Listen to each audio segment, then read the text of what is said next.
3 छक्का और भारत जीत गए संगवारी हो। बहुत ज़बरदस्त मैच देखा, खुशी मना तो जीत गए संगवारी हो। फाइनल में चले गए इंडिया। देखो 7 रन से जीते हैं। बहुत टक्कर वाले मैच रही से।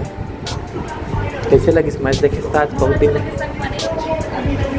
देखो 11 बजने वाला है। लास्ट तक देखा, बहुत रोमांचक मैच है संगवारी हो। देखो तो अहमदाबाद में फाइनल होने वाला है। तो फाइनल देखो MS धोनी आए। तो चलो फाइनल देखना है अब। और सब लोग गुड नाइट।